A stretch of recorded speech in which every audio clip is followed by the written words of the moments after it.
Hello, everyone. I'm gonna just put something in chat.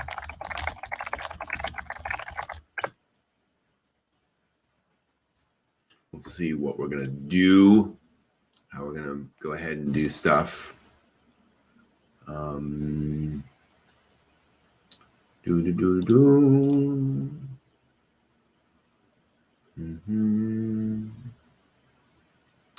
Just keeping an eye out for things. So there we go. Hey, Steve. Hello. We are live, just hanging out, chatting a little bit. Hello, everybody. Just kind of doing the thing. Oh, let me see if I can switch over to this. See if that will make it a little bit nicer. Still not used to left versus. There we go. Left versus right on these. Oh, are those the new headphones? Yeah. After breaking the old ones, it's kind of nice to have actual working headphones now. Yes. There we go. Yeah. So full disclosure to everyone watching. Tatsunoko Productions actually blocked our most recent video. The Speed Racer episodes 3 through 4 reaction. So we'll go ahead and have something up within a day or so. That will be edited. They'll have that edited down and taken care of. So that'll be that. And we will we'll do that, and then we'll move forward from there. Next up will be Star of the Giants, which I'm looking forward to. Ooh, yes. From the Speed Racer. Despite the fact that there is only one episode of that actually subbed. We will watch all of what is available to us. Yes. Exactly. Welcome, Michael. So, yeah, unfortunately, we apparently have not quite figured out how to edit down a reaction video to be a thing that doesn't get us blocked. So we'll have to figure that out. We'll bribe somebody. The live action movie created new colors. I hear that. Yeah. For Speed Racer. I still have not seen that movie. I've seen a couple of things online that kind of defend it. That says, people called it like hot trash, and they're like, no, it is trying to do a thing. You might not like the thing it's doing. It is very wild, but it was very intentional. Which I can appreciate that. Yeah, I actually saw it in the theater, and it was one of those times where Anna and I, we usually watch movies together, and she had like no interest, and she wanted to watch another movie that I was like, no interest. So we're just like, we're actually at the movie theater at the same time. We happened to notice that the two movies were basically the same length, and we just decided to go our separate ways and watch the movie. So I watched Speed Racer, and that what you described is very, very correct. It was doing a thing. Everything it did was intentional. And it was supposed to be action in your face. And the vivid color comment is definitely true. After a while, you're just kind of like going, please, monotone, something, anything. But it was, and but it was well, it's one of those things where it's just kind of like if you watch it on a nice big screen TV off of Roku. I think that's appropriate. Okay, interesting. I don't think you like. Thank God I didn't watch this thing on IMAX because my head probably would be leaking blood out of my ears or something from the concussions. Because it was just very much actiony. But I will have to say, like the mech designs for the Mach 5 was pretty spot on, and how they addressed things like that. Cool. Unlike the anime, people don't really die in this movie. Okay. So, and they address that right at the front, saying every single car is equipped with the escape pod. So, like, you're basically wrapped up in this gel and ejected out whenever your car goes off the cliff, which it will do. Yeah, which it will. all the time in this. And the racetracks were very interesting. As a matter of fact, one of them reminded me of what was the one, the Death Race anime? Yeah, I think like literally Death Race something. Yeah. And it was very much like that. And so there's, it just went through this whole story. The problem with the movie was that the biggest problem was that it was like almost 3 hours long.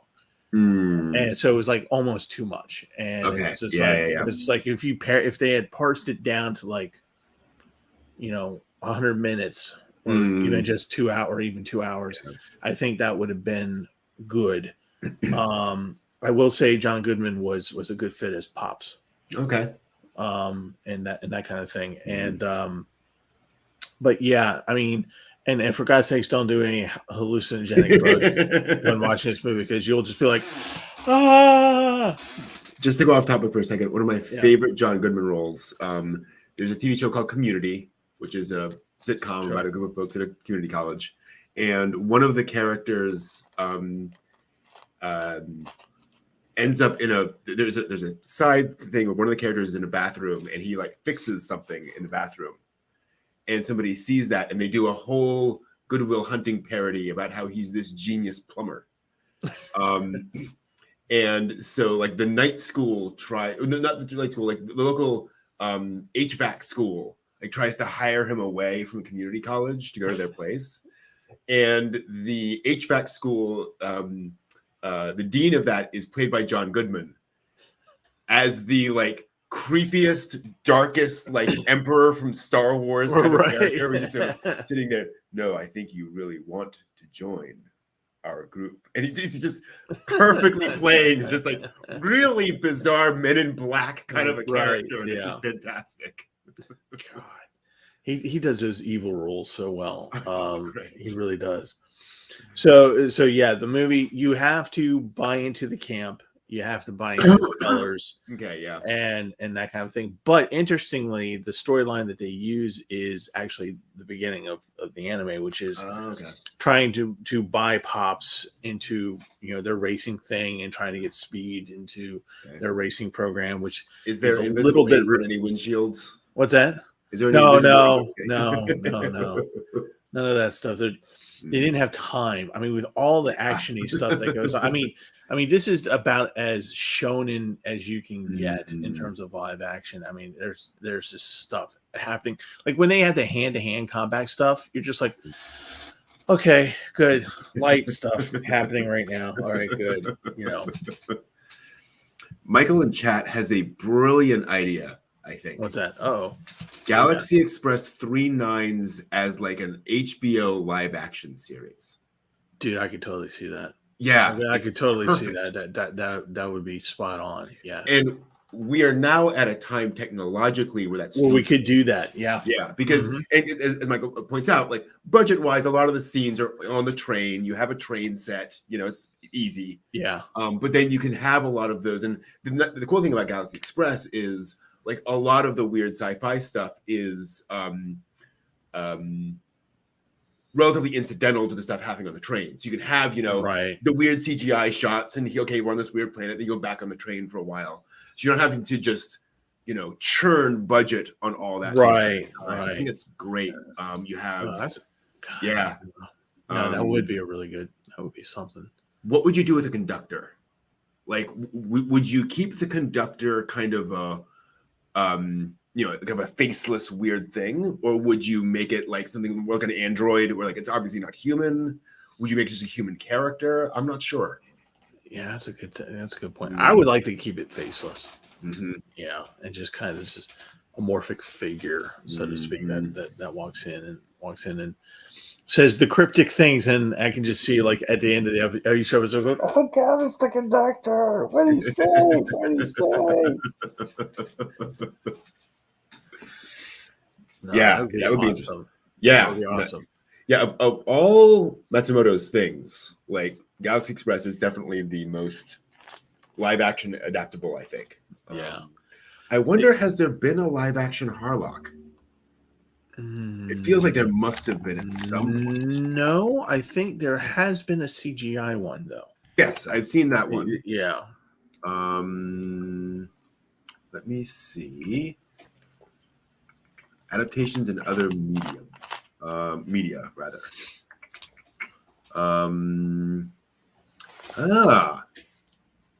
Interesting. It looks like there is not. However, in April 2008, a South Korean production company announced it had signed a joint production contract with Japan's Genome Entertainment to produce a live action film based on Captain Harlock. However, Matsumoto noted that nobody asked him, basically.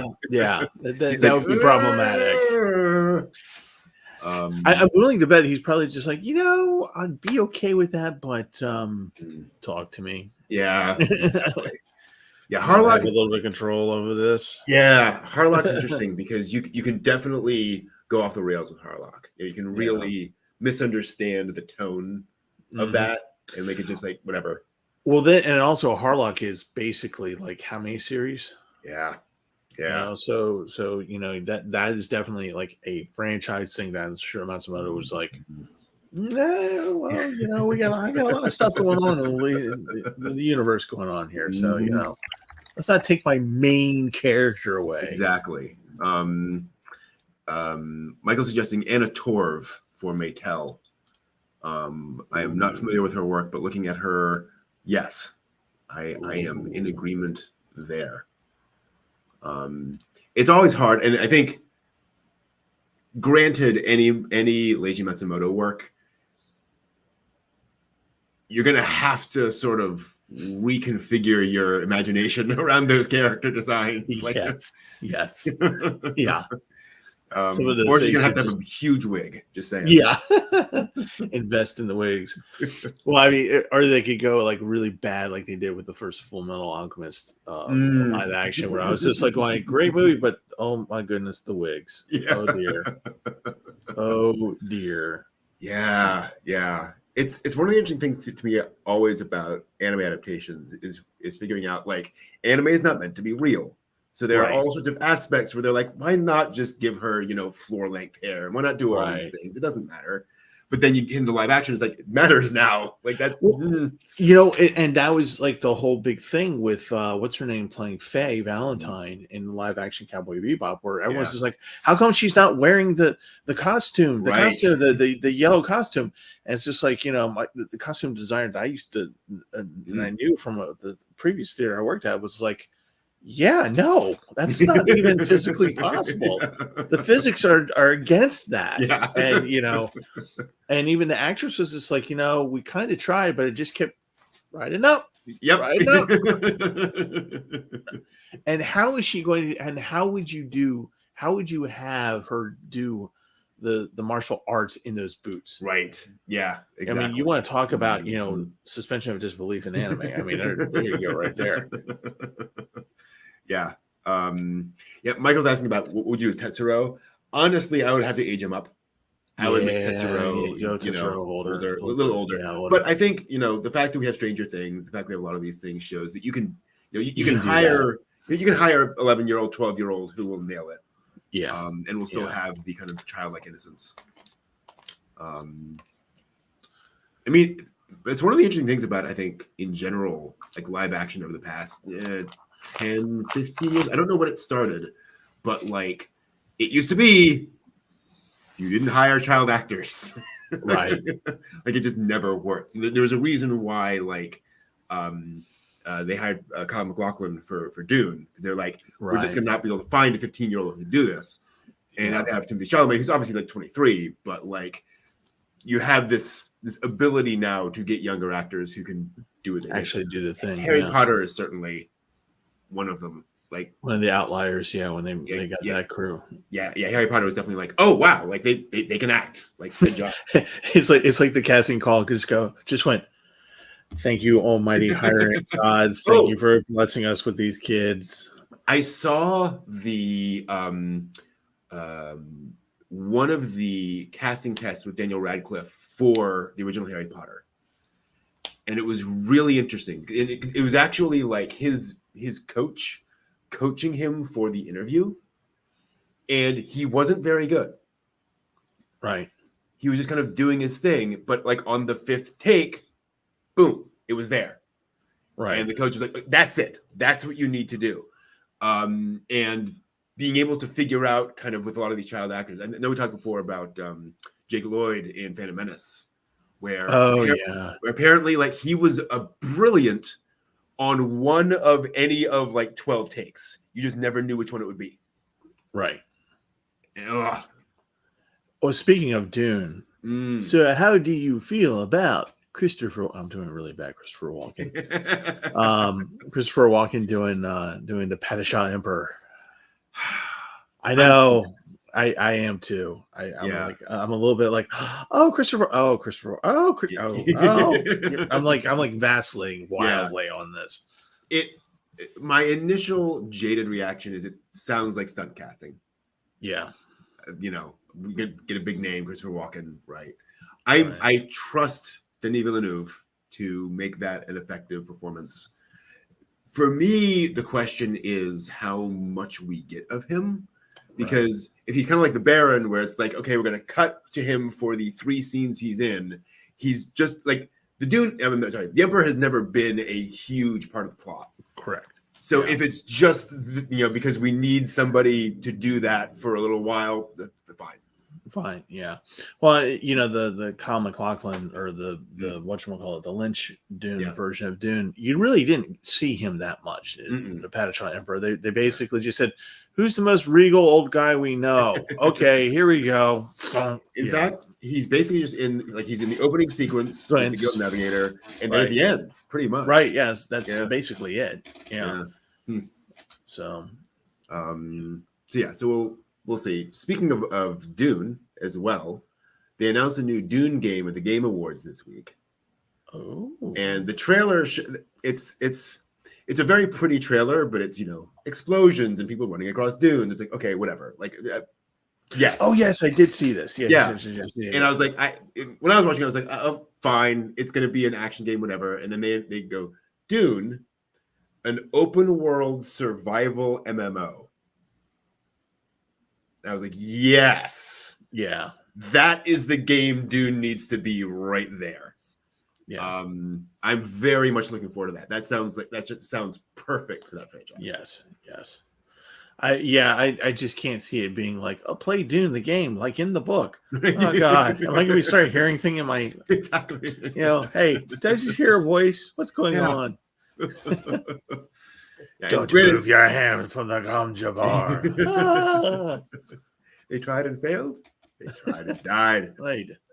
And granted, Dune was a great strategy game. The strategy war game, perfect idea. But I'm just so glad it's not going to be, Dune, the survival horror game or something. It was like, no. And what's behind this door? A zombie? Start a car. Yay! No. Can you imagine, there is some timeline where Dune is Star Wars, right? Where there are, 12 Dune movies and Dune TV series up the wazoo. It's weird to think. Well, I started, it's funny is there's the original series, book series, and then there's I think it was his son who wrote, starring the House of Atreides, House of blah blah blah, House of that. And after a while, you're just like going, oh my God, oh God, please stop, please. I'm trying to remember. I'm gonna look it up now. Let's see here, Dune novel. Sequels and prequels. Let's see here.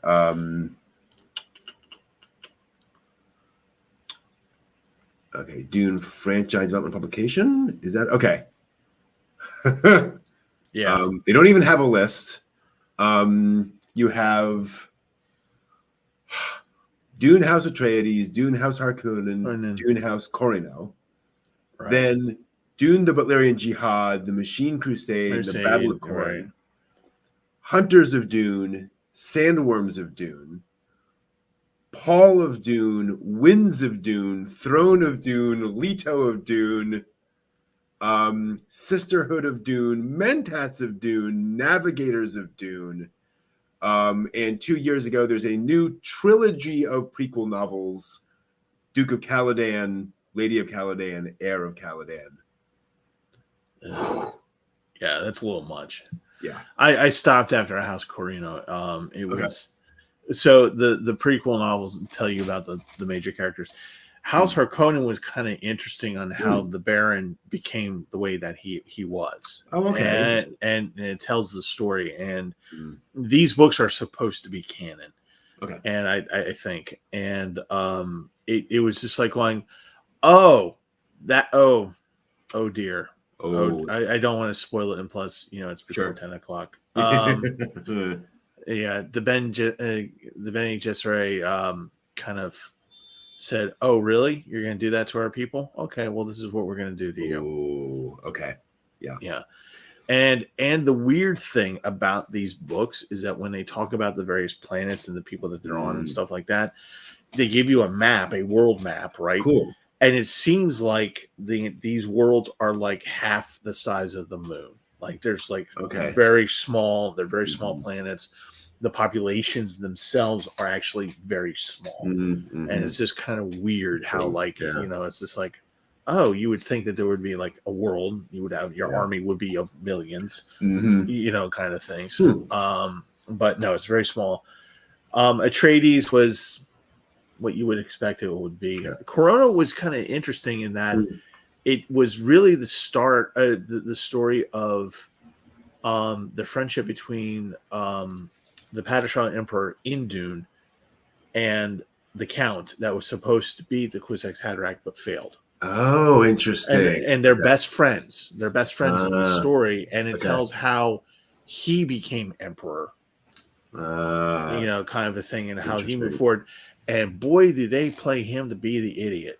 Wow, interesting. Yeah. So but then after that book, I was just like, "Well, I can't. Yeah. I can't.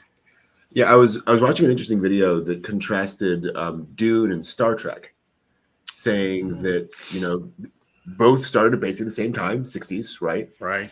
And how Star Trek has this very progressive isn't quite the right term, but there's this view of the future as sort of constant progression forward. That we're just going to get more technology, more resources, all that kind of stuff. Right. Whereas Dune is much more like it's cyclical. Like people, it's going to go up and down, all that kind of stuff. Yeah. And the author is basically like Dune's right. Yeah. Realistically, that's unfortunately that's yeah. And it's one of the things that I think frees Dune up a lot to have those kinds of stories, because it's like the future is going to have just as much backstabbing, just as much geopolitics, just as much all of that as we have now. Yeah, I always thought that for Star Trek, the interesting concept of like, oh, we don't have money on Earth.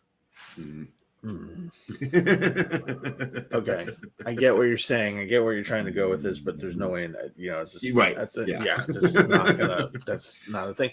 Especially when you find out through the series and the books that Starfleet officers have accounts because they have to be able to spend money off Earth. So they actually do have.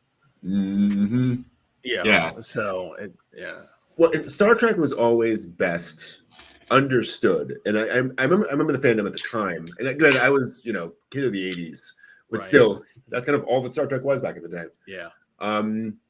Star Trek was best understood as a conceptual show where it's like, this isn't the actual future, but wouldn't it be interesting if here are all the cool ideas. And so like a lot of the monetary stuff was like, you don't need money, you can have money if you want to, but society works such that you don't have it. And I'm like, that I can conceptually wrap my brain around. Right. It turned into, and it's the classic writer's problem, where writers are problem. It's like, oh, there's no money. Okay, that goes into the Bible. That there is and I'm so surprised that there was so very little, and particularly in the time that it was being made, that there was so very little pushback of, what are you, a commie, Roddenberry? What the hell? Are you socialist commie bastard? Because it's just like no money, and that's actually the point of communism, is actually to get to the point where labor is your actual, whatever. But I'm going to stay away from politics. We're not there. We're not. There we that's go. Not the point. That's not the point. And Michael and Chats, you're absolutely right too. That Dune has great geopolitics stuff, much like people like Gundam. Gundam has a lot of that understanding of the importance of resources of control of Control, important yeah. spots and all that. Yeah. Yeah. Yeah. Um, And it had a sense of humor. true. Muds Absolutely. Women, one of my favorite episodes. Muds Women. Star Trek, absolutely. Yeah. Yeah. But yeah. Star Trek was. I was going to say Star Trek was weird, and it was very weird. But also, I guess I get back to my earlier point that I think Star Trek is best understood as symbolism. Yeah. Yeah. Yeah. You know, it is not a consistent view of the future. Certainly not in Right. that first show, Yeah. which is fine. I you know, it's when I was in college, that's when, Mm. Next Generation came out. And they brought Q in for the first time. Right. And I was just like, I remember sitting in there with my buddies and drinking beer, watching this, and I'm going, oh, Trelane! It's Trelane! It's not Trelane, it's not Trelane, but Trelane was a younger Q. Yeah. We just didn't know it, but my buddies were just looking at me, just like, what the hell are you talking about? I'm like, original Star Trek, Trelane, da, da, da, da, da, da. And they're all just like, yeah, no, keep drinking your beer, buddy. Yeah, okay, that's nice, Steve. All Yep. right. And I do appreciate that, like 6 seasons later or something, Yeah, they made that connection. It's like, oh yeah, no, that was definitely, yeah, that yeah. thing. Pretty cool. There was a cool reveal on Star Trek Discovery where I just saw the clip of it, where they're talking to some, entity, whatever, and everyone's wondering what it is. And then finally it reveals itself and says, I am the watcher from the end of time. Ooh. And the whole thing behind changes, and you see it's the whole portal and all that kind of stuff. Yes. It's like, oh wow, that's a deep cut. Nice. Oh, interesting. So John in chat is saying the powers that be have said that Trelane was not a Q, but more like an Organian. Oh. Interesting. Okay. I'm sure you're right, John. I have some phantom memory of there being a line somewhere in Yeah, me too. Yeah. Of oh yes, but just like Trelane or whatever. But that also doesn't. I mean, I am not a Star Trek expert. that is a whole universe. But yeah.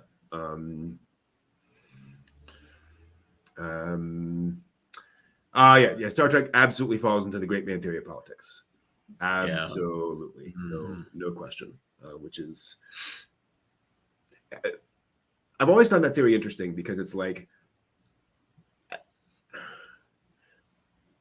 it is a helpful theory, right? It doesn't explain everything. It's not like this is how history works, but as a organizing theory around kind of how you would explain the American Civil War, right? It's a helpful way of kind of structuring things, but it's like you're talking about what is the anime, right? There's no one definition, but it's helpful to have different models to kind of work on. But people get all I know is that I made sure that during the week, Monday through Friday, I was home in front of the TV, had control of the remote. At 5 o'clock, Channel 20, WDUCA. Boink, there you go. Star Trek. They did a Star Trek marathon. I remember back in the 80s or something, like New Year's Day Star Trek marathon or something. That was where I definitely I don't want to say I became a Star Trek fan, but I was able to watch enough Star Trek to be able to go, oh, okay, now I understand the characters, all that kind of stuff. Right. I can you follow along. Yeah, exactly. Yeah. So you weren't at the level of drinking game like we had with Next Generation, where the widely popular drinking game of watching it, and whenever Picard would tell Wesley, "Shut up, Wesley," you would have to go, "Oh God, the whole thing." Okay, here we go. Shut up, Wesley. So he was drinking game is not a thing in my house. No. Sadly. I guess not sadly. It's funny that today I've been drinking a lot this week for some reason. On Wednesday, went out with some coworkers, and there was like a rooftop bar nearby, and it was fairly chilly. Yeah. But we went up there, and I saw they had hot apple cider with rum. Ooh. I was like, yes, That's that. actually that is actually good when you're not feeling well. True. Yes. Yeah. So I had that, and I drank the entire thing. I mean, it's single cup. Right. Yeah. And so that was very nice. And then today, I was out, and they had a mulled wine out at one of the local Winterfests. Nice. So I drained that over the course of about 15 minutes. And when I got to the bottom of that, I was a little tipsy. I was like, I can feel that. Okay, I'm going to sit down for a little bit. That's when you kind of go, oh, okay. Yeah. I have found my limit, and I'm not going to go any further than this right now. Yeah. Now watch, folks. Next week he's gonna have like a bottle jacket, wearing sunglasses, going. Adam.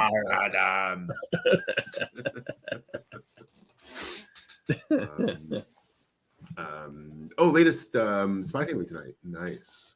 Oh yeah, it and is Bochi as well. Oddly enough, this week I have been keeping up with some anime. Oh, good. I am up to date on Do It Yourself. Nice. Yeah. Just been really enjoying that this week, and going all the way through. I love the big drama of the. Can I reveal that? It's been like a week and a half since the big dramatic reveal. I guess it's okay. The big drama of the season is that the girls decide to build a treehouse, and they gather a whole bunch of scrap lumber from various companies, and they put it behind the school. And then they go to gather all the scrap lumber without realizing they put it right next to the trash. Oh. And so the trash truck just came up, assumed all of that lumber was scrap, and threw it all away. Oh, no. So they come in, it's just gone. It's empty. Oh, no. Yeah. And so they... exactly. So all kind of depressed for a while. But they bounce back, and they just got other things to do. It's fun. Right. But like that's the epic, series finale. I'll be honest. That sounds like the week that I've been having. I'm just like, and my reaction would have been like, of course. Damn it. Of course. But what's funny is they it then shows like all the lumber they have since gathered, and it's under a tarp, and they plastered a big sign on it saying "Not trash, do not remove." Not trash. Oh, I saw probably the least Japanese based movie. Oh, really? Bullet Train, with a whole bunch of it's that guys. Brad Pitt is the star in this one. Okay. What's his name? Shannon played General Zod in Superman. Wow. He's the big villain. Shannon. Yeah. And there's the guy who played oh gosh, what was that movie with Hit Girl? Yeah. Yeah, he played that. He played the main hero in that one, in that little franchise. And it's just a bunch of it's that guy kind of actors and actresses, and like almost none of them are Japanese, right? Like, and it takes place on a Shinkansen going from Tokyo to Kyoto. Interesting. And it's this one long train ride, and it at night, and what it is that Brad Pitt is supposed to have to grab this briefcase, steal it from one of the other people, and then get off at a certain point and deliver it to somebody else, whatever. And things ensue, and there's periodically like a Japanese person would show up, and they would say something, and Brad Pitt would be like, like he's just like, do whatever the thing is, and the Japanese people would be thoroughly nonplussed, and then they would say something, and the subtitles deliberately in the movie are like, the cursing letters. Okay. It's like, and that's all you get. But and it's like all, actually when we were talking about whatchamacallit, 999, doing that as a live action. I'm like, Mm. well, yeah, they did this movie almost entirely. Oh, yeah, there we on go. the Shikkensen. Mhm. And it was just it's folks, be glad you didn't pay for it in the movie theater. But it's great on streaming. You know, it's Yeah. one of those things where if you happen to see it on streaming, go ahead and watch it. Cool. But it's so like, it's like, okay, we're gonna put all the foreign gaijin onto this train, and they're gonna be from Russia and Britain and America and whatnot, and we're gonna have like as few Japanese people as possible on this Interesting. freaking train. But it was kind of funny. But it's based on the book by the same name. I was just seeing that. And it's a Japanese author. Mhm. Yeah. So according to Wikipedia, like yeah. it's ended up becoming basically a trilogy, right? of hitman sort of stories. Really cool. Yeah. And then Cool. of course we saw or independently you and I watched. Mm-hmm. What was it? Twilight. Twilight. Twinkle Nora Rock Me? Me? Yeah, Twinkle Nora Rock Me. Yeah. Mm-hmm. So that was outstanding anime, folks. You should really rush out there to YouTube and partake of this. It is. If you can't hear the sarcasm in my voice, it's definitely outstanding. It just depends on how you interpret that word. Right. I actually think I'm going to make a video out of that because I realized that Twinkle Nora Rock Me is kind of a gift. In that, so for those not familiar, the thing about that OVA is that they apparently didn't have the budget for or forgot or something to do any of the tweening of the anime.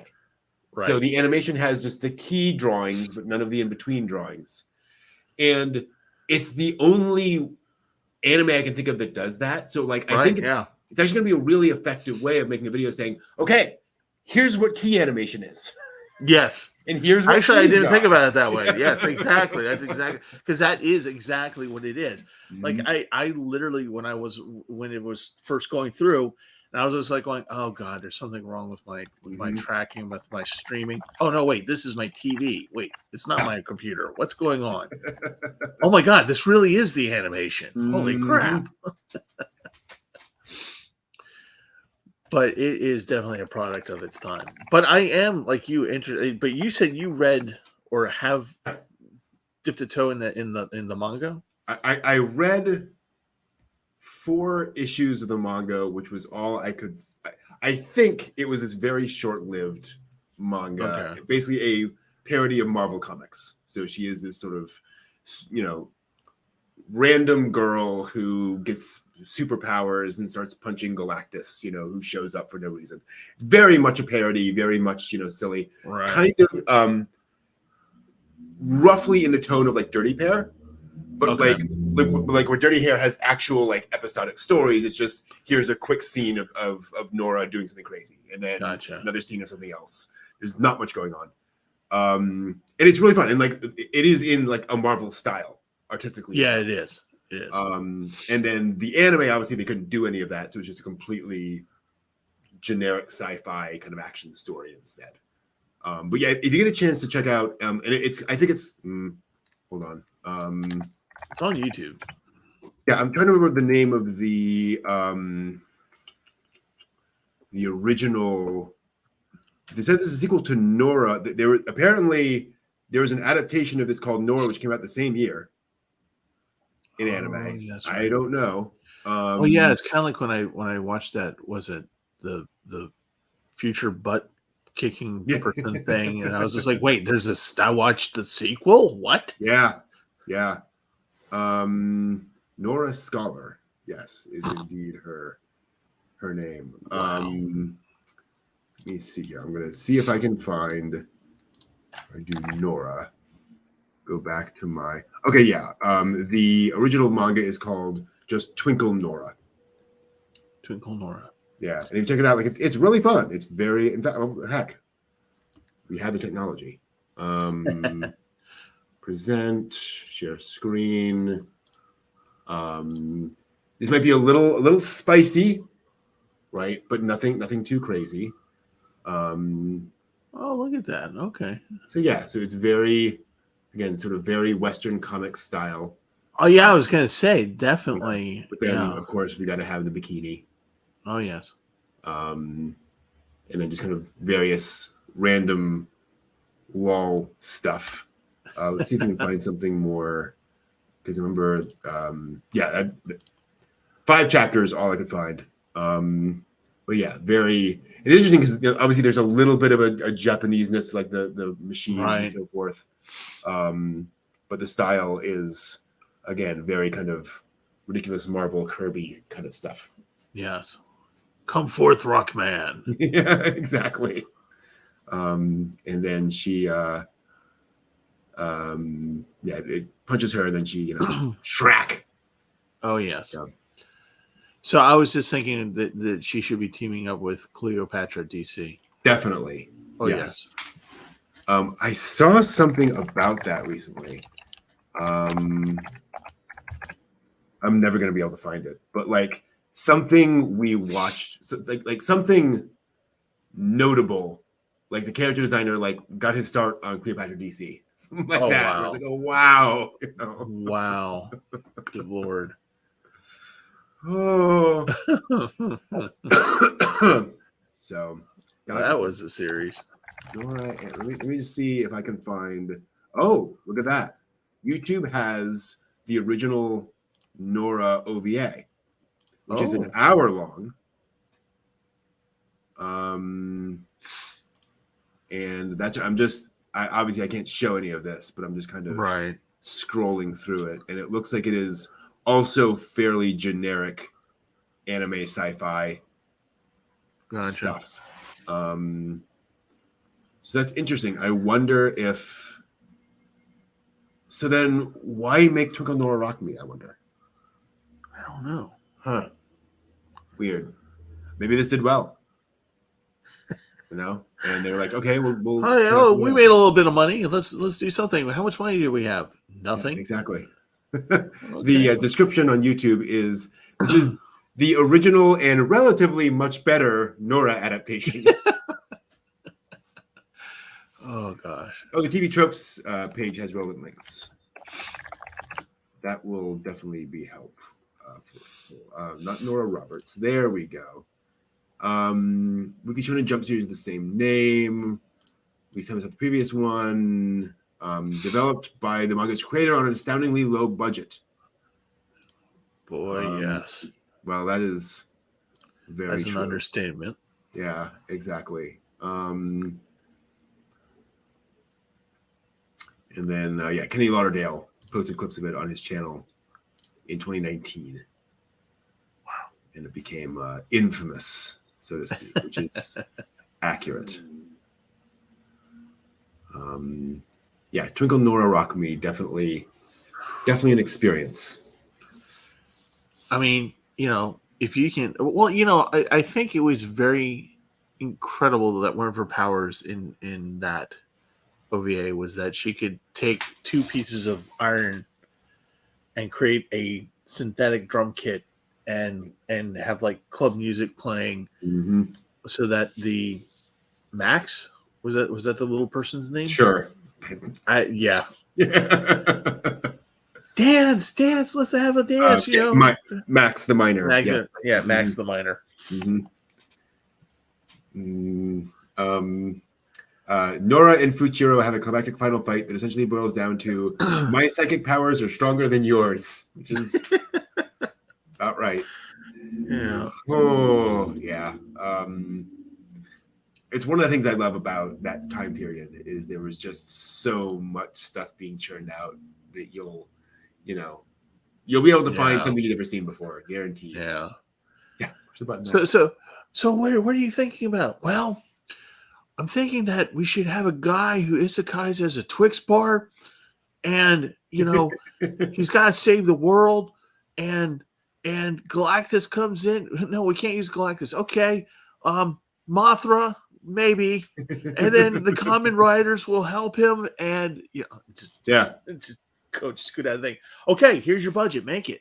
Yeah. It's literally like they just scrolled through fanfiction.net and just Yeah, that. Okay, sure. That one. We like that one.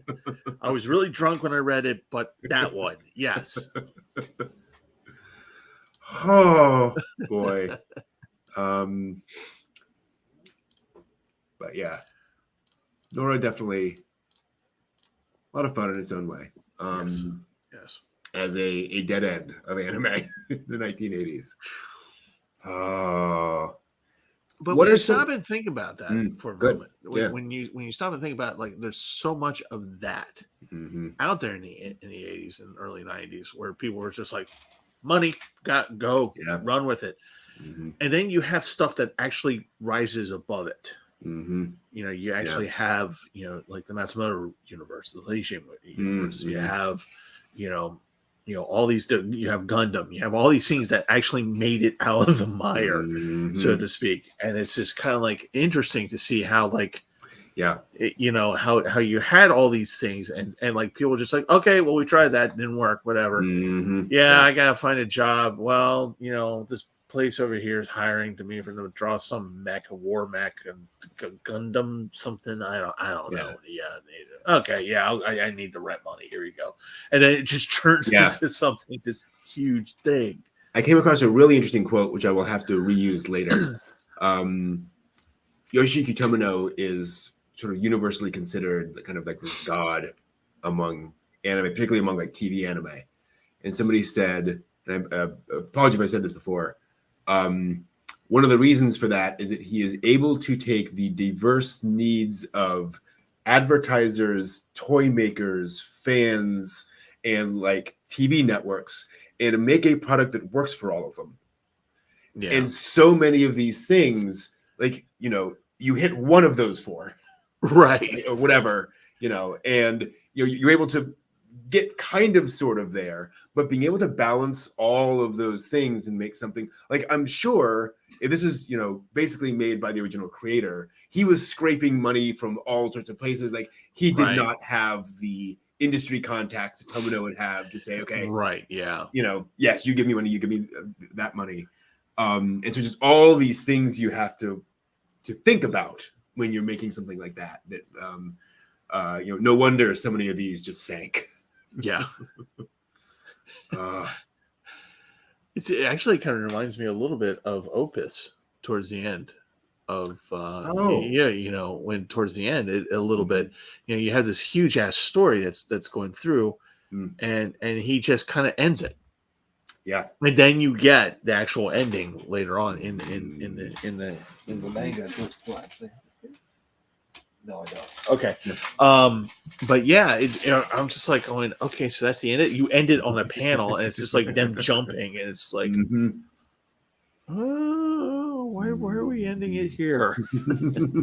No, more, please. Oh, and I mean, with manga, you know, I'm sure there are so many manga where it's just like, you know, the editor comes down on a Friday and says, sorry, this is it. This is your last week. I have I forget which publishing house got the rights to do Cowboy Bebop, and they were doing Cowboy Bebop stories that were, of course, not on the anime or in the movies. And they're supposed to be this long running stories, and they got about to the fourth episode or fourth book. And there's a note in the front. I actually have it on my shelf where the author and artist said, so yeah, I got the call, literally. Yeah, so I got the call saying this is the last one. So enjoy. Wow. Yep. That's it. That's all you're gonna get. Yeah. I know that we mentioned this on stream some time back, but it's worth bringing up again. There's an amazing story of, what was it? There was some big musical act that they were going to do in Japan. So you know how in Japan they have these like Morning Musume, they have these, you know, big, you know, girl idol groups, and the company that did that replicated that in South Korea and Taiwan and all these other countries to say, okay, we're going to have a big TV show and we'll have all the girls go through a big thing, and then we'll just sell albums and so forth. And then they went to China, and they got all the approvals, and they set it up, and they prepared for everything, and they went to do everything. And I think it was like the day before the premiere of the TV show, somebody walked in and said, nope, we've decided not to allow this. And they had put all this money and planning and prep, and they were ready to go live. And just somebody in the government said, nope, go home. Wow. You can do that. Wow. Like that would suck. God, yeah, no joke. Mm-hmm. Speaking of music, I saw something interesting, and I can't remember if it was on Discord. I just took a look at Discord and I didn't see it there. I might be missing it. But for those of you who are musically inclined, you'll know what I'm talking about. How weird this would be. So what is the name of the Lolita group that does the heavy metal? They dress as maids. Baby Metal. Baby Metal. Thank you. Yeah. Rob Halpern from Judas Priest, the lead singer of Judas Priest, went on stage with them.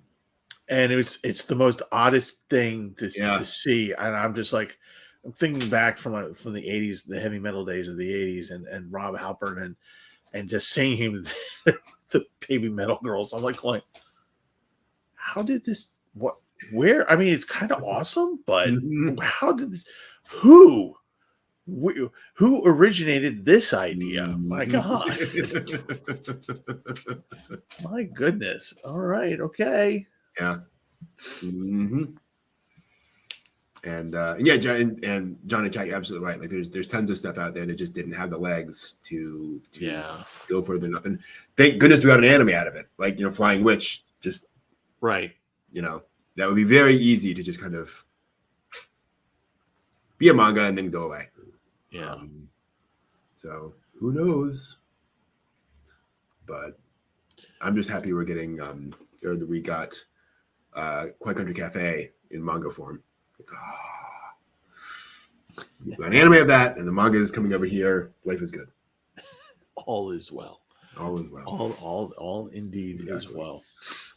And Gundam's doing well. It warms my heart that there is a Gundam series coming out now that is not just like a Gundam series, but is also like legitimately popular. Like it trends on Twitter. People are actually talking about it, which is very nice. I gotta follow up on that. I gotta continue watching that. Yeah, I'm still only at episode 2. I still love John's reaction to the first episode. Oh, it's about schoolgirls in a school with the Gundams. No, I want to watch the first episode. Yep. Yeah, watch it. And make sure you have a shock collar on so you don't get too bad of a whiplash when it does the tonal shift. God. Yeah. Because you guys were telling me, which of Mercury? Well, it's going to be, this, that, and the other thing. And, there's, of course, a little tragic story, as there always is. And then, I'm watching it, we were watching it, and I'm like,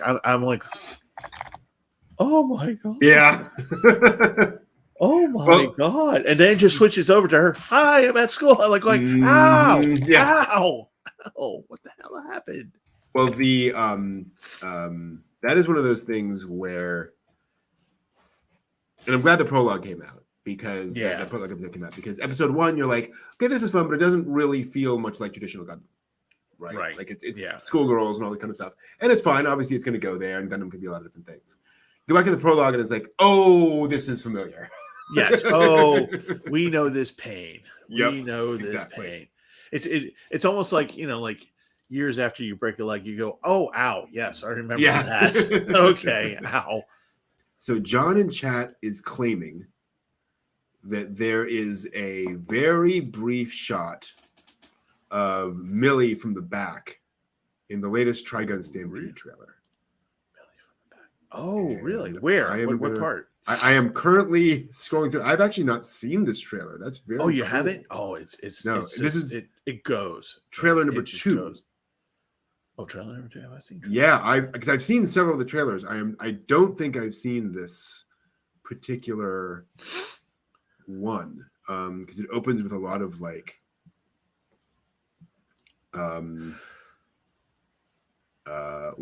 quiet shots of the desert and things like that. So that doesn't look familiar. Right, there's Meryl with the camera. Strife. I'm sure. Wait. No, that's Meryl getting thrown around. Yeah, where John, where is it in the trailer? Because if I can find it, I will absolutely. Maybe I have seen this. I'm not sure. There's Vash on Meryl. Okay, that sounded really bad. Yes. Vash is on. Granted, I mean, there's fuck. It is Trigun. They're falling all over each other all the time. Because it has long been my contention that they are deliberately holding back on Millie. And then she'll show up in like episode 8 or something. Michael asks, was the new Trigun supposed to be the Trigun Maximum Plus prequel? I don't know. That's a good question. Yeah, I am. I at one point had a bunch. I think I think that is now my local library. There's a shot of 4 people, and one has long brown hair. And this is all stuff from the ship. That is other things. That is the Crunchyroll thing. I have not found the shot yet. I'm very curious to see if I can find. To see here, that is a group shot, but it's definitely not long brown hair. Interesting. I'll have to dig a little further in. Yeah. Well, we saw them talk a little bit about it at Otakon, but they didn't really mention like if this like what this was like, if it was part of canon or are we rebooting. The feeling I got was that it was a reboot. Yeah, it's certainly everything we've seen so far feels like it's early Trigun plot. Yeah. It's also possible that it's going to be sort of they're going to kind of just cross the streams, and there'll be some early stuff, some later stuff. They'll kind of work things in. I'm also not. Let's see here, Trigun Stampede. I don't know how long it's going to last. Like how many episodes they have. Yeah. Trigun Stampede. Wow. There's a CBR thing that says this was Studio Orange's most challenging anime. Yep, not surprising. They said, quote, "We never really had the discussion to change the design." Just like, nope, make it look like that thing. Yeah. They said our design did change. As we discussed the world, the design shifted a little bit, obviously, because of the technology and so forth. Yeah. But let's see here. I'm not seeing premiere on January 7th. Maybe my anime list has episodes unknown. So we have no idea. Hopefully what that means is kind of like with Beastars, they're leaving room. Right. So here's 12 episodes or something, but there's plenty of space to do a second season, third season, 4th, 5th, 6th, 7th, 8th. Please. Yes. Wednesday the 7th. All right. Man. What day is that? Oh, that's a Saturday night. Ooh. And I have Sunday off, so I can totally. There we go. And it's Crunchyroll. So it should just drop on Crunchyroll. Yep. That's exciting. It's so funny that you mentioned Crunchyroll because my phone chimed and said, "Oh, your X amount of money to Crunchyroll just went through." Yeah, I'm like, "Oh, great, yay!" Also, I did not realize. So obviously, I listened to the English dub of Trigun. Right. I'm assuming there'll be no English dub of this. I don't know. At least not initially. I did not realize that Rem Save Rem was played by Maya Sakamoto. Really? Yeah. Who was, if I recall correctly, am I thinking the right? Yes, that was Hitomi and Escaflowne, her original role. Also, Maria Illustrious in Evangelion, and then just tons of other characters. I think she was Toru Honda. No. But that was a pretty big thing. Oh, and is that no? Never mind. Who played Wolfwood? Yoshimasa Hosoya. I liked his voice. I Mm. mean, in the trailer, I was just like, that actually fits. Mm-hmm. His voice actually fits. Yeah, they've definitely done a fine job. Oh wow, Yeah. Matt in Digimon. That's funny. Huh. He's playing Wolfwood. That works Yeah. for me. I also just realized, I don't know if you know this. In the trailer, the guy who's going with them, the mustached guy. Yes. Yeah. You know what his name is? What's that? Roberto De Niro. Ha! Oh, somebody's a fan. Yeah, in a world with characters named Legato Blue Summers and Knives Millions, like why not? Just go Right. for it. That's kind of awesome. It's a good question, Michael. I don't. I read some chunk of the manga. I don't recall hearing anything about any other colony ships. Like they existed, but I don't recall any references to what happened to any of them. I have the first few manga, and no, there's nothing that talks about. They just say we're one of many. They were part of a fleet, and the fleet crashed, obviously. And but yeah, I think they're just not focusing on the other stuff. But God, that was when they went through those episodes of him and Knives being kids on the ship. I was just like, oh. Gut punch. Yep. Gut punch. And it's so funny that I think we're all having this actually like probably for the studio expected reaction of having a new Trigun, considering that it was a flop basically in Japan. Yeah. The first series, like they just did it and everyone's just over there. They're just like, man. Mm-hmm. And over here, it's on Toonami. We're like, one of the best things ever! Oh my god, love it! Love it! Yeah, it sold like gangbusters over here, and for a long time, like it was a consistent seller. Yeah. So, it's kind of funny how that works, and I guess like not a huge surprise. It's Wild West, right? Right. Yeah. So it would certainly play better over here, but yeah, one of those things where it's just. We managed to make a thing happen. Nice. Right. Yeah. Can you imagine, like, they said, okay, the Toonami wants the rights to this stupid thing. Yeah, just go ahead and send it off. And like a month later, you're like, really? Mm-hmm. Or, yeah. What just happened? Wait a minute. Exactly. The Americans are all over this. Yeah. Yeah, similar with Bebop. I mean, Bebop's interesting. I've had to revise my opinion on that because Bebop was popular in Japan. It sold a lot of DVDs. Right. But it seemed to be one of those, not flash in the pan. One of those things where I was like, well, that was really good. Moving on. Right. Yeah. It didn't have staying power. It didn't have staying power. Right. Mm-hmm. Yeah. Which is kind of interesting. But it just, But then over here, we're all it's like it's the thing. Yeah. Do either of us watch Toonami Aftermath? No, because I don't own a television. So I don't watch television. Television is a medium for the idiot masses. No. I am kidding, but no, I don't. I do not watch Toonami Aftermath. No, I haven't watched it. What is Toonami Aftermath? I'm actually looking it up.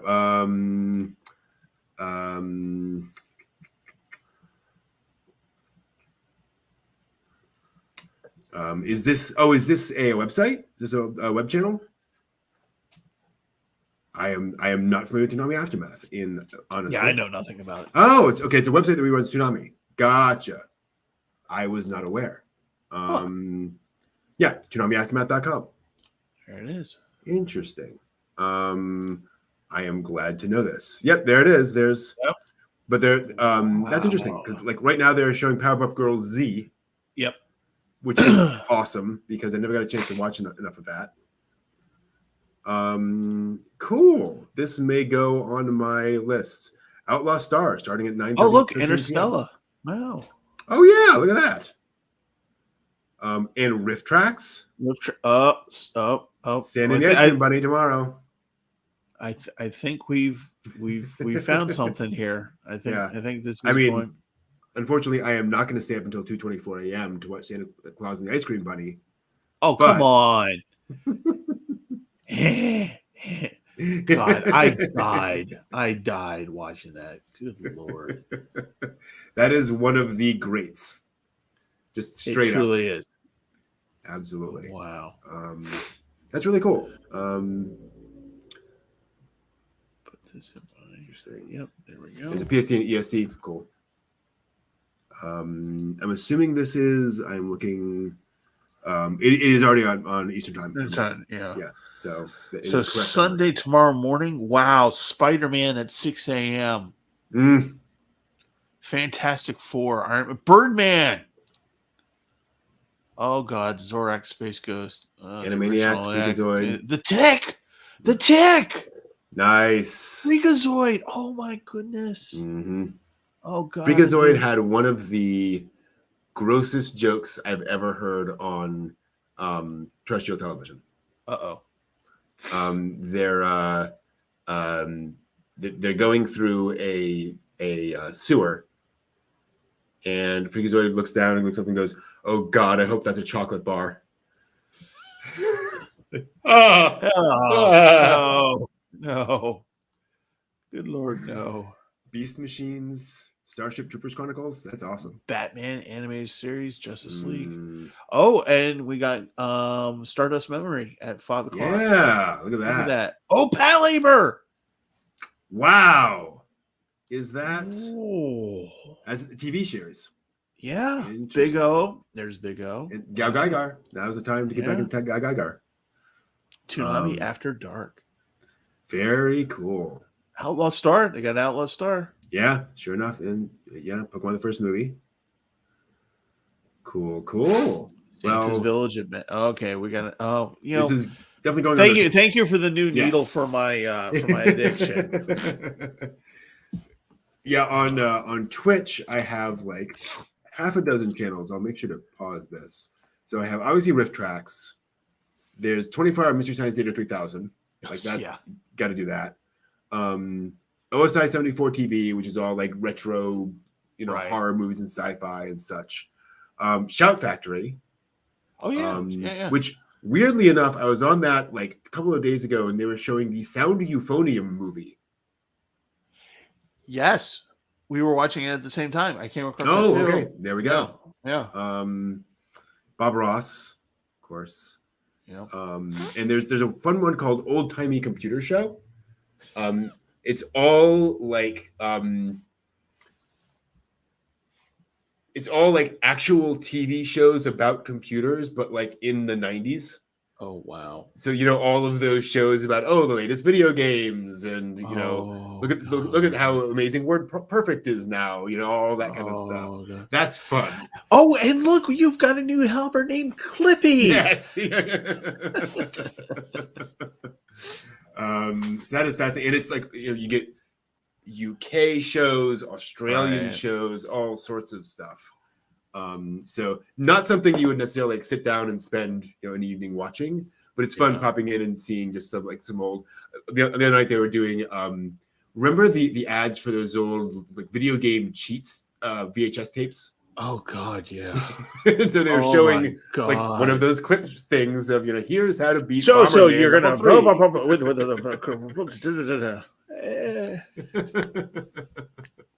I can't follow. Just rewind your tape. It's all good. But yeah. Big O. I need to watch Big O. You do need to watch Big O. Yeah, need to get back to that. This is a very interesting show. Yeah, especially given I remember distinctly being at a church event and somebody saying, I hear you like anime. I'm like, yes. And he goes, you need to watch Big O. I was like, really? Yeah. And he then explained the whole like religious connotation of what's actually going on and all that stuff. He was like, yeah, like it's really interesting. I was like, yeah, wow, you're right. That is really interesting. Yeah. Anime pops up in the weirdest places. Mm-hmm. And for people who in the anime world who know me, always look at me when I say I love Big O. It is one of my top anime, still is. And they're like, but the ending is so similar to, in certain respects, to like how it ends, and like so people get kind of frustrated with it. Sure. And they're like, we know what happened to you at the end of Evangelion, the original series. We know what you did. We know because we had to clean up after you. And how come you were okay with that, but not with this? You know, kind of a thing. But yeah, I loved Big O. I just loved it. Well, you know, it's the same guys that did Batman animated. Right. You know, and that kind the of writer stuff. of Lane. Lane, right? Yeah. You know, it helps. Yeah. So John, Mighty Orbots is a really interesting Which show. one? The Mighty Orbots. Oh my God! I haven't remember that? Yeah, Jesus. Turns out I actually did some digging into this a while back. Mighty Orbots was like literally a U.S. Japan co-production where the Japanese studio made something specifically for export. Like it was going to air on U.S. television. It was also like I said, it could also air in Japan. But like this was literally that Japanese creator saying, "I want to make something that kind of works internationally." Yeah. God, Orbots. they poured money into that. Like that show looks amazing. That is like full animation. It's like absolutely like Disney quality. Check out the opening credits at some point, and it's just jaw dropping. If you remember Bionic 6 from that period. Oh my! I haven't thought of that in Bionic 6. They're a super family. Yeah, that one. Same thing. Same producer, same plan, and they just came out and died. Yeah. Just like, ah. But I'm looking at the images of Orbots, and I'm like going, oh my God, nostalgia. Oh yeah. Well, and it was the era, and I think also that came out at the tail end of the toys and cartoon era. Yeah. And there was just so much. Like I think the market was just so oversaturated. So saturated. Yeah. Yeah, it's a shame. I was trying to explain. Who was I trying to explain to? Someone in my family, much younger, said, droids. Because they were Star Wars fans. Oh, droids! Yeah, like the original droid. Well, droid. Yeah. And they're just like, what? And I'm like, yeah, it was really cool. And they did these things, and it was kind of really cutting edge at the time. And they're like, are you sure? Uncle Steve, did you hit your head again? You know, it's kind of like people don't believe me about the Ewok movies, right? Yeah. There were like two live action Ewok movies, like in the late 80s, 90s. Like it was a thing. It was late 80s, and the first one was it was supposed to be like a Swiss Family Robinson kind of story. Right. And they crash land, and the brother and the sister have to on Endor, and they have to find their parents, right? And you know, so they go on the little adventure, and they do the thing. Yep. Which then the second movie totally nullifies everything that happens in the first movie. You know, I'm not going to spoil it in case anybody wants to watch it. But they find the old rebel pilot played by what's his name? Wilford Brimley. I think that wasn't it him?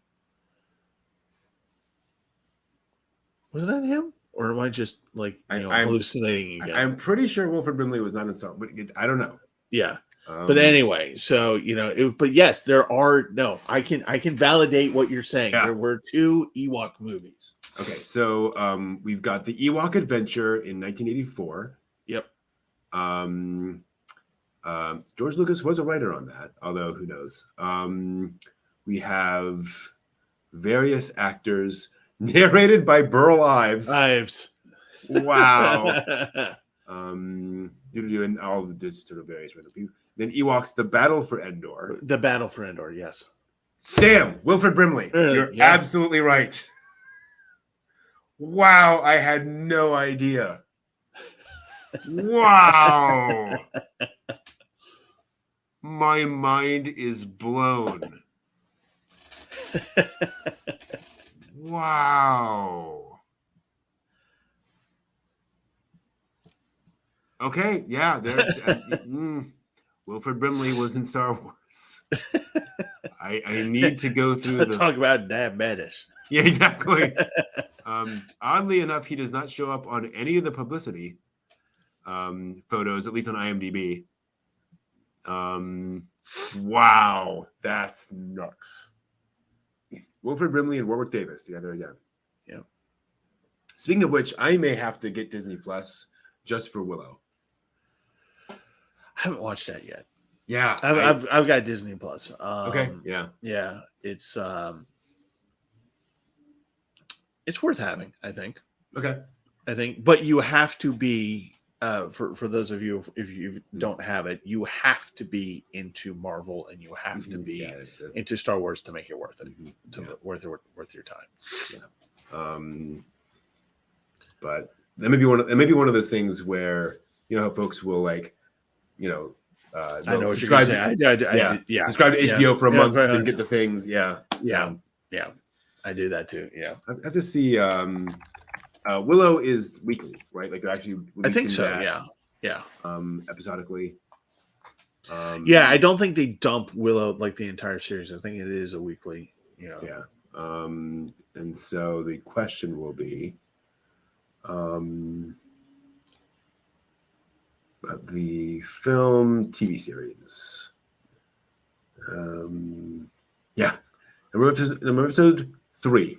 I think that just means number of released episodes so far. Yeah. Looks like 8 are at least scheduled. So that might be something we hold off on a little bit until it's all out and check it out at some point. Yeah. Because the trailer certainly looks wonderful. Yes. If you're a fan of Willow, this looks actually pretty good. Yeah. And by the way, John, no, Matt Martin is not new Willow. Willow is the new Willow. It is Warwick Davis as Willow. Yeah. They come back to him. New cast coming back to the character Willow. I was very glad to see that both of the Brownies are back. So Kevin, what's his name? Character actor who was in that. To just, actually, you should say right here. I have the thing open. They're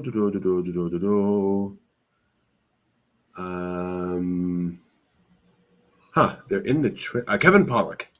Kevin Pollak, yes. And Rick Overton, both playing the two little brownies, which were just, hilarious. Stupid little fantasy things in the original Willow, but just fun to see that back. And apparently, nicely, there is some like flashbacks to Madmartigan from the Willow movie, so they reuse that footage. So that's nice. But glad to see somebody doing that in a way that feels like a respectful sort of return to the well. Yeah, there's not a lot of. It's hard to do. Somebody's got a big engine. Oh yeah. Oh, it's the the dirt bike kids. So so in Baltimore we have these kids who ride their dirt bikes through the city. Mm-hmm. And they like will pop wheelies and they'll do tricks as they're going up and down the streets. The problem is that they kind of ignore red lights. So that's a problem. Yeah, it's very much a problem. But oddly, there is a documentary on them, and there are people around the world who want to emulate them.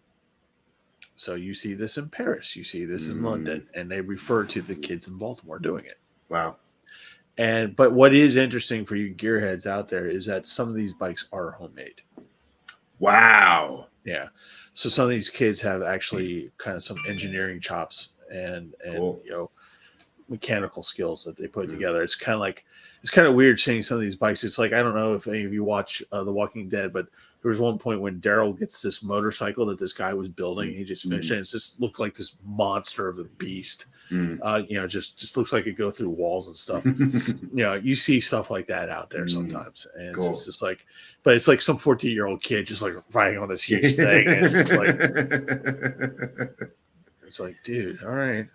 Last time I was on Shop Factory TV, they were showing there was yet another reality competition TV show, but it was for motorcycles. It was, okay, your challenge is to make this some crazy motorcycle this week, which is nuts.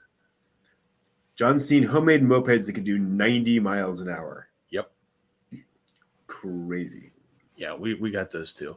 Yeah. And it's funny because they look like they should blow up. Like, honest to God, they're so, you're like, oh yes, that is bubble gum covering the hole in the carburetor. Yes, that is actually the bubble gum. But they look just so like, dystopian fist of the North Star. We're gonna put this thing together from all the parts that we found all over the city and just put it together and do it. And the funny thing is that because they make these things to do the illegal thing, there's no worry about, oh, is it street legal? Yeah. No, but it runs and it does go like insanely fast for a moped. One of the things on my bucket list is to go to that Mad Max like convention. It's in, I think, Australia or New Zealand. It's not like literally Mad Max, but it is a post-apocalyptic themed weekend where folks will bring their dune buggies and all this stuff. It's all been tricked out to look like that. It's just way out in the desert. They just take photos of people in, leathers and, all that kind of stuff. And it's just really cool. And apparently it's very much hey, that's a cool aesthetic. Let's just have fun and emulate that for 2 days. That's all it's meant to be. Wow. That was pretty cool. God. Yeah. Can you just imagine that? Just like showing up to one of those. I can just see myself wandering around the desert with my camera and just going shoot things. Hey, can you just pose a little bit right over here? Definitely. Hey, it's Tina Turner. Come here. You buy an e-bike on AliExpress that can do 60 kilometers per hour. Illegal in every state in the union. Yeah. Yep. Yeah. There's a guy on YouTube, Cash Jordan, I think his name is, and he's a real estate agent and in New York City and for rental properties, and he has one of those e-bikes where it's just like this huge ass battery that you put on onto the frame and it just makes it go. You can go up to like 50 miles an hour depending upon what type of bike you have. Yeah, and they're just like. And he make a joke about it because they're like, they'll cut like to a screen of like local TV and they're like, and the cops are out today looking for these e-bikes. And he's just like, yeah, I got to bring it in with me. And he just rides these things. It's just like, oh my God. Yeah. That's pretty cool. There's apparently Chevy has announced its EV van for 2026. Something like that. So the big news in the van life community, which I know everyone loves to hear about, is that most of the various automotive manufacturers have canceled all their vans. Just not making vans anymore. But now they're coming out with their announcements of what their replacement's going to be. So Chevy announced that their Express, which has been around for decades, is dead. Right. And now they've announced they're actually going to do an EV version of it. But it's a monster. Like this, it looks actually. A van EV Express. It is very odd. Interesting that with Safe Search off, I cannot find a good shot of this. 2026. No, wow. Image search does not want to show me this van. You see if I can go. There's an Auto Week thing. It shows this new van. Weird. Because basically what they've announced is that it's going to be just a giant box, like basically a big rectangular box. And it's just to have all the space. We're going to give you maximum interior space in this vehicle by making it that thing. And the cool thing is the expectation is it'll have something like 350 miles of range. Uh-huh. Which is very good for a van. Right, yeah. And so it might actually be an actual usable platform for like van lifing, things along those lines. Yeah. So folks are Wow. kind of excited about that because a lot of the electric vans that are available right now are like, yeah, 120-mile range. It's like, Yeah. no. Nah. So basically, 45 minutes of driving. Got it. Yeah. And no fast charging. You got to like plug it in Right. overnight. It's like, so we will see. But I'm definitely intrigued. It feels like we're getting closer to that kind of EV future someday. But yeah, the van life community was like reeling a couple of months ago because all of these companies coming out and saying, nope, no more vans. Yeah. And not announcing any replacements, just no more vans, no more vans. Everyone's like, there's not going to be any vans in the future. What's going on? But who knows? No. White base will still have a future. Exactly. I was out and went, oh, here it is. Here's an image.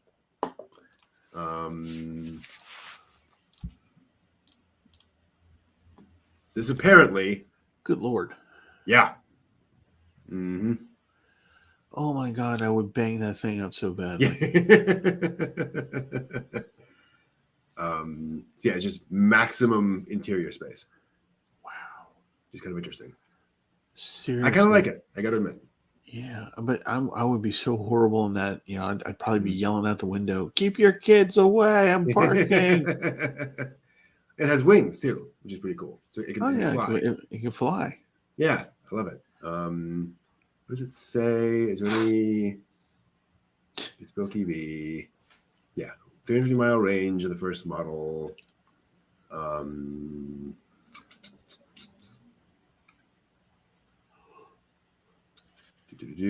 5G. Wow. 2026, which means 2025 probably. And Chevy's coming out with the brand new Ideon. With free naked space babies. No more naked space. It says to look up arrival vans.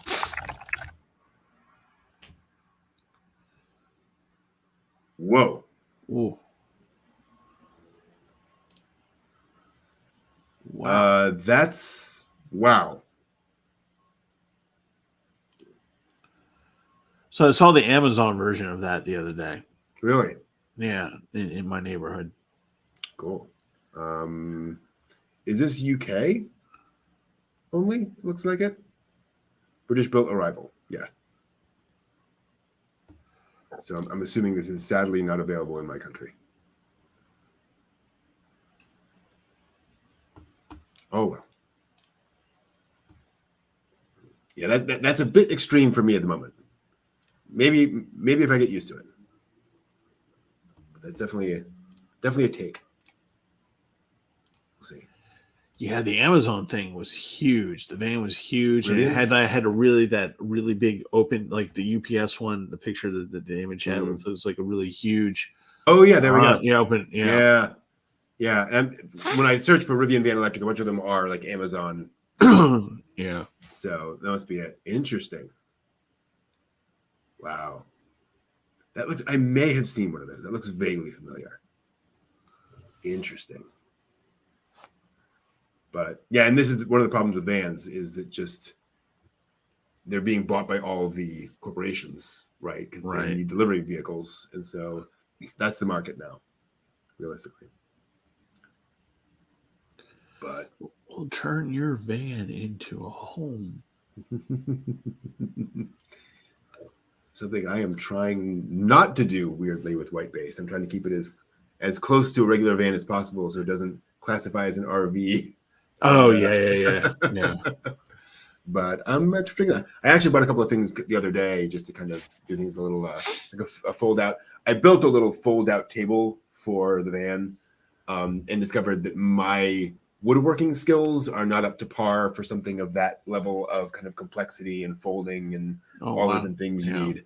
So I ended up just buying a nice little, like really sturdy, like fold out tray. Put that down, and so I can have the laptop on there or food or whatever. Right. Yeah. So that'll be a nice creature comfort. I can do IKEA, but I can't do woodworking. I'll tell you that. Give me a hammer, a nail, a piece of wood, and you're going to see an injury. Yeah, you should get back into it. You should do it yourself. Ah! Nurse, I got a nail in my hand. You cannot hurt yourself more than Yua does in Do It Yourself with her band-aids all over her. I love that one of the running gags in that show is that she has a perfect attendance at the nurse's office at school. Every day. Well, there's a merit badge nobody wants. Yeah, exactly. John saying there's a Volkswagen Buzz. Wow. Yeah. Which is the old Volkswagen bus, but as an EV. That should be the nice healing anime. Which is Van Life. Yeah, that's a good call. Yeah. That would be kind of interesting. Yeah, driving around from place to place, and then the anime can kind of feature what it's like to, flip down a thing to get your table and all that kind of stuff. Yeah, you're right. Like I can totally see an anime studio having a lot of fun with that. Yeah. Van lifing around Japan. Wouldn't that be nice? Yeah. No. Yeah, no, absolutely not. Actually, I wonder. Because like out here you have like BLM land.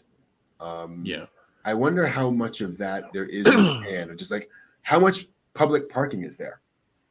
I wonder. I don't know. Yeah, it is very interesting. Can I park here? No, why not? My ancestor's buried there. Sorry.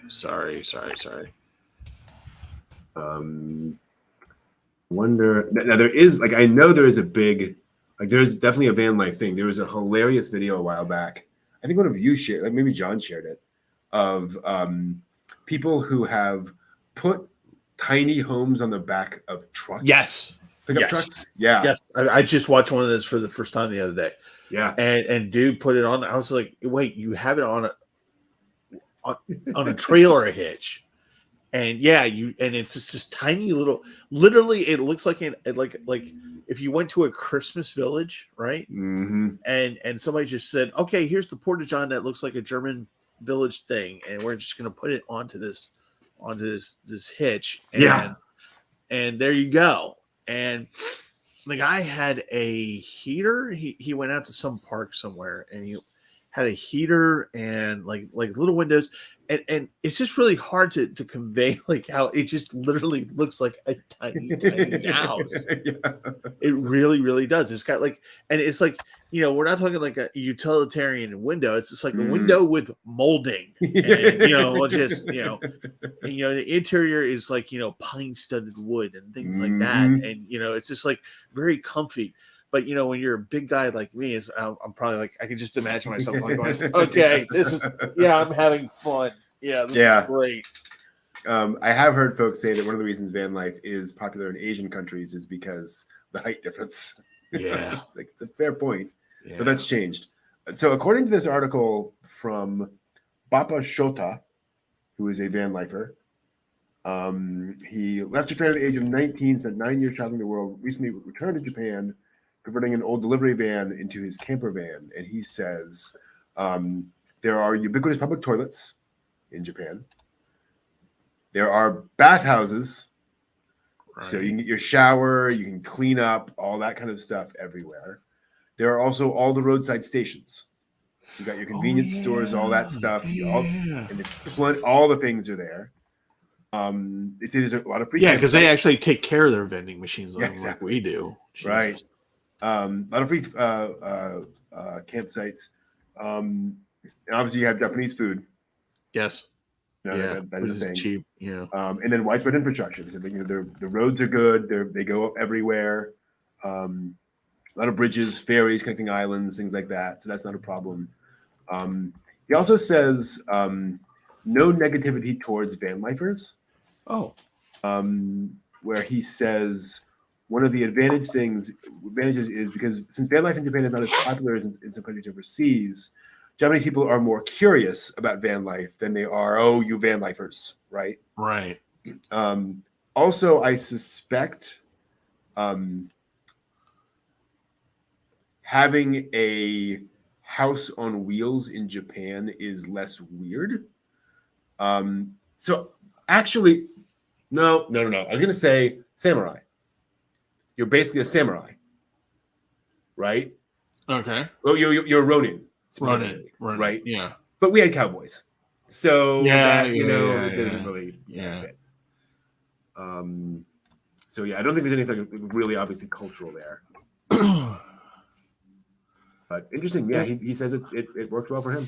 Well, since they're trying so hard to generate tourism in their various odd places, this will probably be a boon to a small town. Like if you had a town with a nice hot spring and they said, let's just build a parking lot over here on this side of the town, and then they can just walk over and do the thing, and then money, give us a little bit of money. Yeah. I'm honestly waiting for that to become a thing, for there to be a welcome van lifers movement. Yes. Here's a spot set aside for van lifers, which is easy access to everything to add to tourism, whatever. Right. Imagine Venice Beach. Imagine all these places having spots for that. Right. I think it would be helpful. Oh, interesting, John. There's a bus that used to park behind your local Safeway this summer. Yeah, there's a my local Target. There's a van life van that's in there a lot. So haven't quite walked up the Courage. Well, I've never seen anyone in there when I was there, except the one time when somebody was literally sleeping, like in the front seat. I was like, not gonna walk up and like wake him up. Hi. Exactly. Or as we would say here in Baltimore, don't Narcan me. Right. I'm not suffering from a heroin overdose. I'm just taking a nap. Don't Narcan me. I think I mentioned before there's a great sketch from a comedy group when Washington State legalized marijuana. And the sketch of these cops come up to a car to find out if the people there have been smoking marijuana. And they make up the cars literally just like billowing smoke out, right? Like somebody set off a firecracker. But they go in and they go, so have you been smoking marijuana? No, officer, no. Really? And he holds up a bag of Funyuns.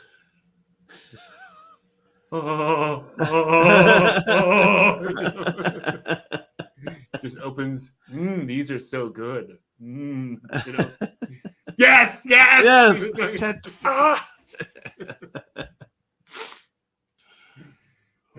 dear. Yeah, and in fairness, like if there was one country I could choose to travel around van lifing, Japan would probably be the one. Yeah.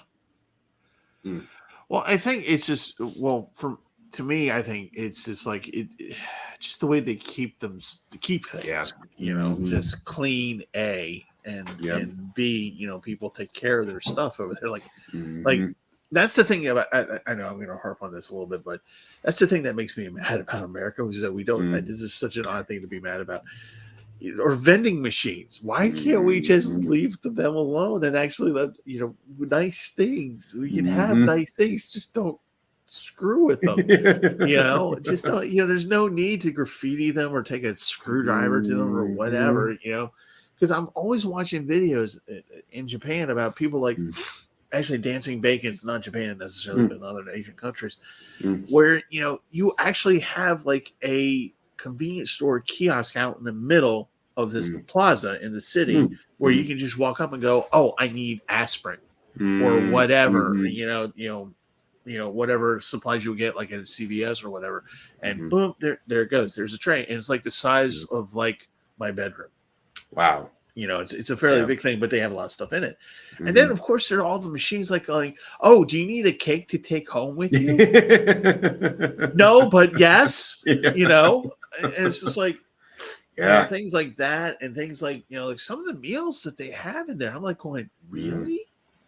Really? And somebody's actually checking on them so they don't become sentient life? Really? But no, here in America, we have to spray paint penises on them or something like that. You know, it's just, come on.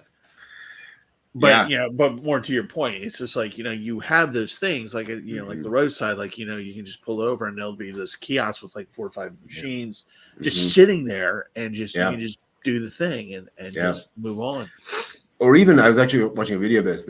I know that there's a Japanese term for them. I think they're typically called like roadside stations, but they are like almost like small grocery stores. Right. So you'll pull up and they'll have Maalox and all that kind of stuff, and then also like some fresh fruit and all that kind of stuff. And they're just everywhere, and you can and they're right by the side of the road, and they're designed kind of like we will have a like a one of these, what do you call them, like on the road we'll have like a a gas station and a rest stations. Rest stations. They're very much like rest stations, but nice. Yeah. It's like oh wow, the toilet works and it's not having things in it. Yes, great. Exactly. It's like that is very much a thing over there, and like and to be clear, like not only fresh produce, it's like yes, these are apples from that orchard. Yeah, it's like wow, crazy. So I wish. Yes, someday we'll grow up here. Someday life will be fairer, need will be rare. Sorry, I'm singing I think the ending theme song to Anastasia.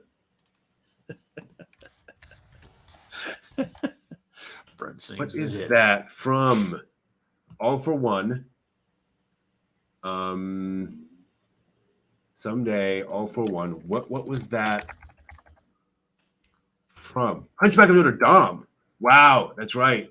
That is the ending theme to the Hunchback of Notre Dame. Wow. Which for some reason stuck in my head. Granted, I unabashedly love that film. It has problems, but I really love that film. Disney getting religion right, which is a mean trick. But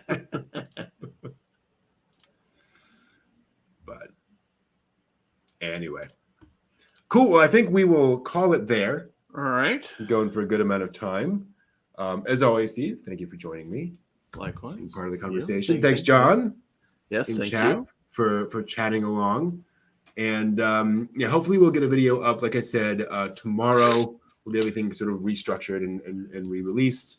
And then next week we should have our reaction and our analysis of Star of the Giants.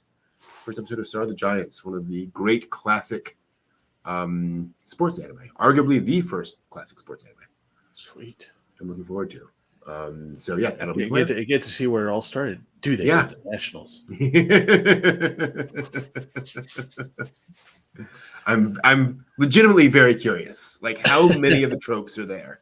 Right. Day one. We'll find out. Cool. All right. Thank you all very much. Have a good one. See y'all. Bye-bye. See ya. Bye.